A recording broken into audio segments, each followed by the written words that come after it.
Assalamualaikum warahmatullahi wabarakatuh. Innal hamdalillah nahmaduhu wa nasta'inuhu wa nastahdih wa na'udzu bihi min syururi anfusina wa min sayyiati a'malina. May yahdihillahu fala mudilla lahu wa may yudlilhu falan tajida lahu waliyyan mursyida. Melanjutkan dari mata kuliah kita fikih kontemporer, kajian kita sekarang adalah reaktualisasi fikih jinayah.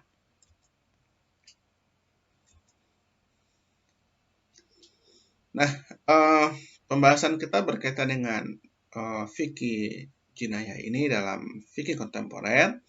Yang pertama berkaitan dengan pembuktian zina dalam Islam, dalam persidangan menurut fikih. Yang pertama itu berdasarkan kepada ikrar. Ikrar itu adalah pengakuan. Jika seandainya ada orang mengaku dan pengakuan itu dibuat di pengadilan, bahwasanya dia telah melakukan perbuatan zina, maka dia bisa dikenakan hukuman atas perbuatan tersebut. Yang kedua itu adalah kesaksian. Artinya adalah ada 4 orang saksi yang menyaksikan dan kemudian melaporkannya, dan kemudian saksi itu dihadirkan di pengadilan, dan jika seandainya kesaksiannya diterima, maka dia dinyatakan bersalah. Nah, terkait dengan hukum sanksi pidana, ada hudud, ta'zir, dan diyat. Apa itu hudud? Hudud itu adalah tindak pidana yang telah ditentukan oleh Allah Subhanahu wa taala hukumannya. Seperti qisas pada pembunuhan, qat'ul yad pada pencurian, ya. Kemudian jilid ataupun cambuk bagi peminum minuman keras, dan rajam bagi pezina yang telah mohsan. Lalu ada ta'zir. Ta'zir adalah sanksi pidana atas pelaku kejahatan yang tidak ada keterangan hukumannya dalam Al-Quran ataupun Sunnah, ya. Namun diberikan kebebasan bagi hakim untuk menentukan hukuman sesuai dengan memperhatikan aspek-aspek keadilan. Itu ta'zir. Dan bisa berupa kurungan penjara, bisa denda, dan sebagainya. Dan terakhir adalah diyat. Dia adalah denda yang ditetapkan jika hudud yang berkaitan dengan hakul adami itu dimaafkan. Contohnya pembunuhan, jika dimaafkan oleh ahli waris, maka kemudian pembunuh itu dikenakan diyat untuk membayar 100 ekor unta, dan seterusnya. Lalu kemudian yang ketiga itu adalah bom bunuh diri. Bom bunuh diri atau dalam istilah Arab dikenal juga dengan qumbulah al-intihariyah, yaitu meledakkan diri tempat keramaian dengan tujuan menimbulkan korban yang lebih banyak. Munculnya aksi ini merupakan bentuk perlawanan terhadap musuh ataupun penjajah, ya, atau untuk menebar teror di tengah masyarakat. Jadi ada juga yang melakukan tindakan seperti ini, tujuannya adalah untuk menyebarkan teror di tengah masyarakat. Dan selanjutnya adalah pemberontakan, ya. Dalam Islam disebut dengan istilah bughah, yaitu gerakan dilakukan oleh orang-orang Islam ataupun non-Muslim yang tidak patuh dan tunduk kepada pemimpin tertinggi negara. Mereka menggerakkan massa yang didukung oleh suatu kekuatan dengan alasan mereka sendiri untuk menggulingkan pemerintahan yang sah. Jadi mereka ingin mengambil alih pemerintahan secara dengan penuh kekerasan ataupun pemberontakan. Nah, bagaimana pembuktian zina dengan alat modern? Nah, seiring dengan kecanggihan teknologi, banyak peralatan modern yang dapat digunakan sebagai alat bukti di persidangan untuk membuktikan tindak pidana termasuk perzinahan. Di antara alat bukti tersebut adalah berupa rekaman yang tertangkap CCTV, ataupun rekaman video ponsel, ataupun rekaman suara lain sebagainya.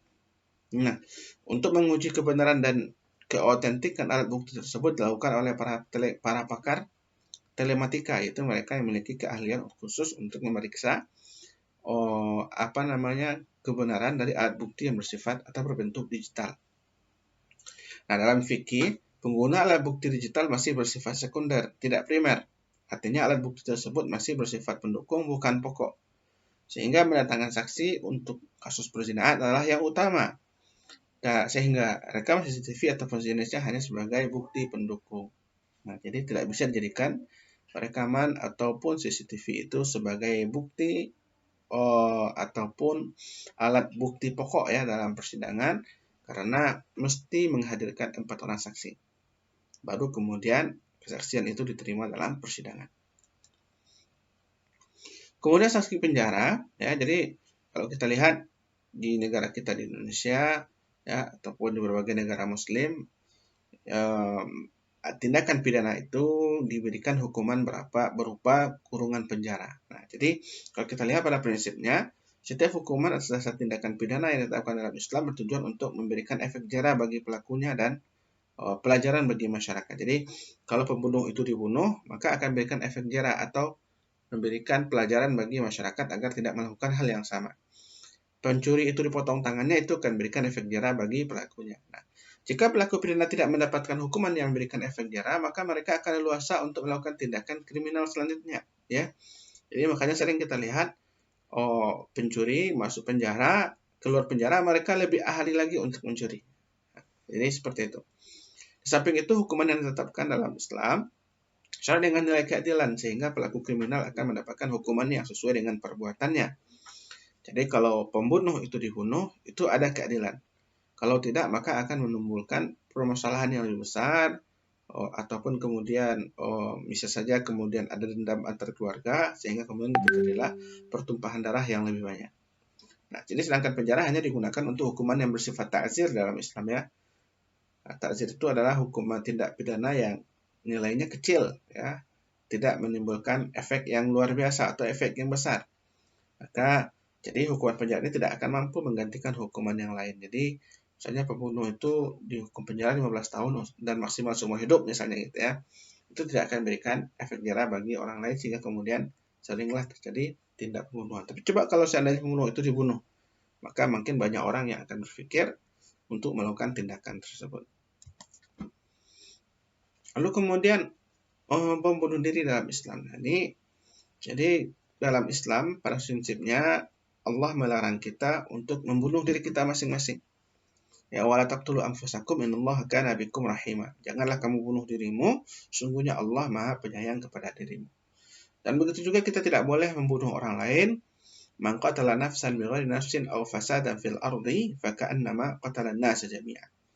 Siapa yang membunuh orang tanpa alasan yang dibenarkan dalam Islam, maka seolah-olah dia telah membunuh orang seluruhnya yang ada di dunia. Jadi tidak boleh kita melakukan tindakan pembunuhan terhadap diri kita sendiri ataupun orang lain. Oleh sebab itu, aksi membunuh diri dalam bentuk teror hukumnya adalah haram dalam Islam. Soal itu akan menyebabkan kesengsaraan dan ketakutan di tengah masyarakat. Namun jika hal ini dilakukan dalam rangka melawan penjajah, maka sebagian ulama fatwakannya boleh ya. Seperti perlawanan rakyat Palestina terhadap penjajahan Zionis berdasarkan kepada fatwanya Yusuf Qaradawi yang membolehkan hal itu. Jadi ini adalah dalam rangka melawan penjajahan. Tapi kalau di Indonesia kita lakukan hal itu, maka tindakan ini merupakan bentuk kriminal, teror ya. Sehingga kemudian pelakunya itu bisa dikenakan hukum yang berlaku di negara kita di Indonesia. Selanjutnya pemberontakan dalam Islam ya. Kewajiban kita terhadap pemerintahan yang sah itu adalah mentaatinya. Ya ayyuhalladzina amanu atti'ullaha wa atti'ur rasula wa ulil amri minkum. Ya ta'ala kepada Allah, ta'ala kepada Rasul, dan kemudian kepada ulil amri di antara kamu. Selama ulil amri tersebut berpedoman kepada Al-Quran dan Sunnah dalam menjalankan pemerintahan, serta ketentuan-ketentuan yang berlaku di negara tersebut. Ya, kalau kita di Indonesia berarti menjalankan Pancasila sebagai ideologi bangsa dan kemudian Undang-Undang Dasar 45 serta amanat-amanat yang lain. Jika seandainya itu dijalankan dengan baik oleh pemerintahan, maka kita wajib tunduk dan patuh kepada mereka. Tapi kalau seandainya sudah mengkhianati Pancasila, sudah mengkhianati Undang-Undang Dasar 45 ataupun amanat-amanat pemerintahan yang lain, maka pemerintahan tersebut dianggap telah melalaikan kemaslahatan masyarakat ataupun warga negara sehingga kemudian boleh kita bersama-sama untuk menggantinya. Seperti dahulu pernah terjadi pada tahun 1998 yang dimana pemerintahan Soeharto digulingkan oleh mahasiswa karena dianggap tidak mampu lagi untuk menghadirkan kesejahteraan bagi masyarakat yang ada di Indonesia. Nah, jadi jika seandainya terjadi pemberontakan, maka harus diselesaikan dengan cara yang baik ya, berupa perundingan atau perdamaian. Karena innamal mu'minuna ikhwatun fa aslihu baina akhawaikum. Jadi kalau saya terjadi permusuhan, terjadi salah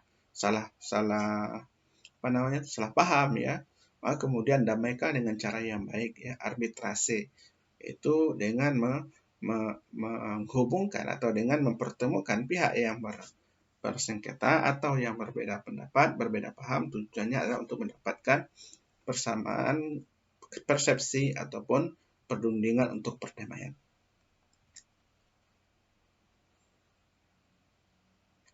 Terima kasih atas segala perhatian. Mohon maaf atas segala kekurangan. Wabillahi taufik wal hidayah. Wassalamualaikum warahmatullahi wabarakatuh.